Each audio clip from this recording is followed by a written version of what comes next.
एक बार माता पार्वती ने भगवान शिव से कहा कि प्रभु, मैंने पृथ्वी पर देखा है कि जो व्यक्ति पहले से ही अपने प्रारब्ध से दुखी है, आप उसे और ज्यादा दुख प्रदान करते हैं, और जो सुख में है, आप उसे दुख नहीं देते हैं। भगवान ने इस बात को समझाने के लिए माता पार्वती को धरती पर चलने के लिए कहा, और दोनों ने इंसानी रूप में पति पत्नी का रूप लिया और एक गांव के पास डेरा जमाया। शाम के समय भगवान ने माता पार्वती से कहा कि हम मनुष्य रूप में यहाँ आए हैं, इसलिए यहाँ के नियमों का पालन करते हुए हमें यहाँ भोजन करना होगा। इसलिए मैं भोजन की सामग्री की व्यवस्था करता हूँ, तब तक तुम भोजन बनाने की व्यवस्था बना। भगवान के जाते ही माता पार्वती रसोई में चूल्हे को बनाने के लिए बाहर से ईंटें लेने गईं और गांव में कुछ जर्जर हो चुके मकानों से ईंटें लाकर चूल्हा तैयार कर दिया।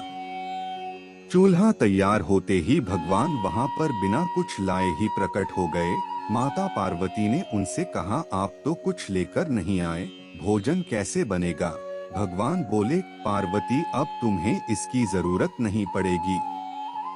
भगवान ने माता पार्वती से पूछा कि तुम चूल्हा बनाने के लिए इन ईंटों को कहां से लेकर आई? तो माता पार्वती ने कहा, प्रभु, इस गांव में बहुत से ऐसे घर भी हैं जिनका रखरखाव सही ढंग से नहीं हो रहा है।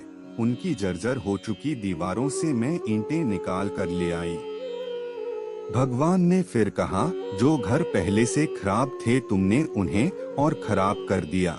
तुम ईंटें उन सही घरों की दीवार से भी तो ला सकती थीं। माता पार्वती बोली, प्रभु, उन घरों में रहने वाले लोगों ने उनका रखरखाव बहुत सही तरीके से किया है और वो घर सुंदर भी लग रहे हैं।